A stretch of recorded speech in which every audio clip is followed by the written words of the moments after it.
Unless you've been living under a rock for the past few months, you know that the past October 13th had 2 AAA titles released for the PlayStation 3.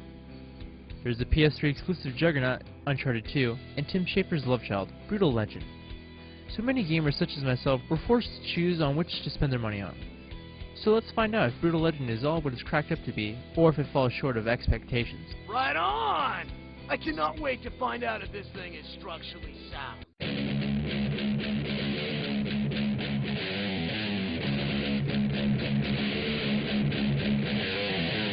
Brutal Legend places you in the behind-the-scenes role of Eddie Riggs, the proclaimed world's best roadie, during a time when metal is all but forgotten.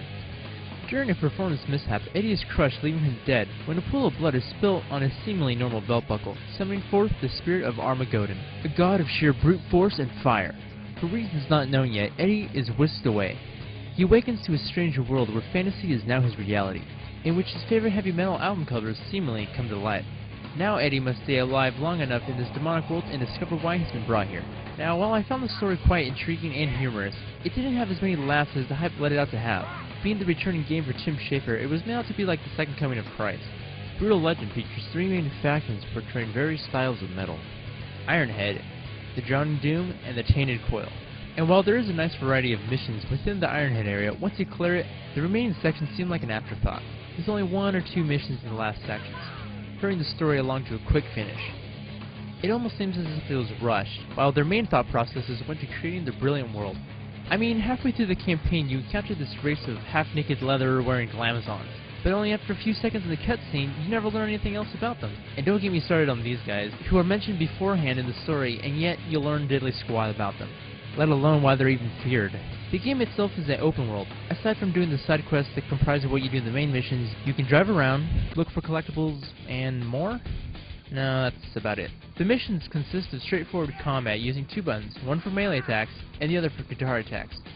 Now you're also able to unleash powerful solos using the power of metal to perform face-melting solos, battle cries, and summoning the Deuce to aid you in battles. The solos consist of a DDR-type minigame that, while easy, get repetitive. You can of course find idols to learn new solos and upgrade your attack skills, guitar power, and weapons for your car, adding a little spice to the combat.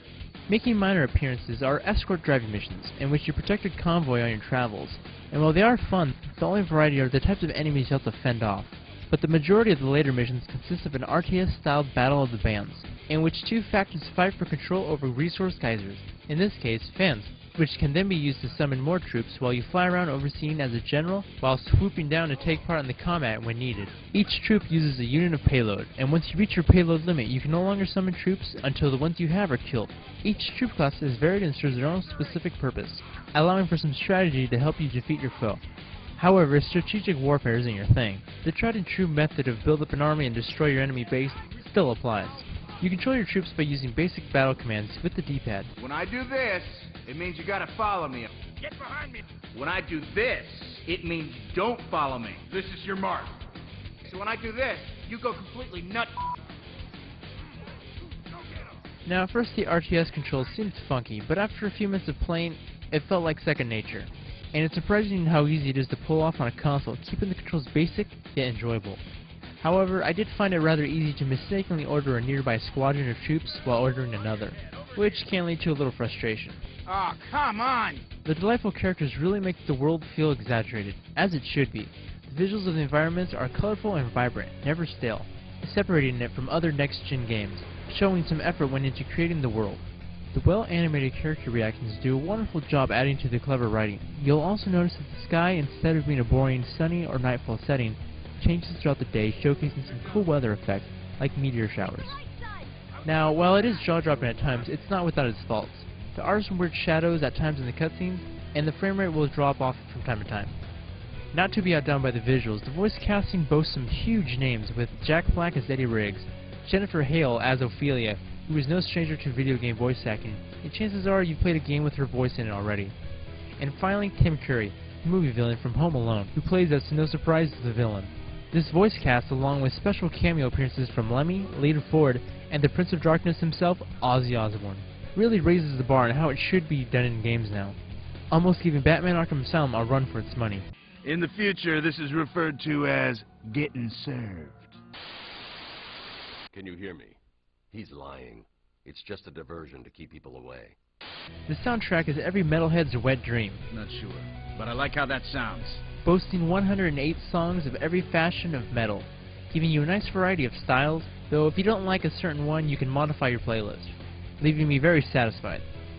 Once you're done tackling the short campaign, you can scour the world looking for collectible statues that unlock concept art, additional songs, and solos. However, after you finish the game, the only worthwhile collectible are the legend videos that provide some backstory for this exotic world. You can also try your hand at the multiplayer, functioning the same as the RTS stage battles, choosing 1 of 3 factions over 6 maps online or against the AI. While not a bad game, I didn't feel it lived up to the hype, considering it's a short campaign clocking in at just over 6 hours, and I thought Mirror's Edge was short. As well as having very little faction development left me wishing for more. Luckily, the voice acting, story, and soundtrack serve as the game's shiny beacon of light, ensuring you'll have a good time and help it from becoming a brutal failure. Yet, I still can't recommend a full price purchase. I give Brutal Legend a thumbs down.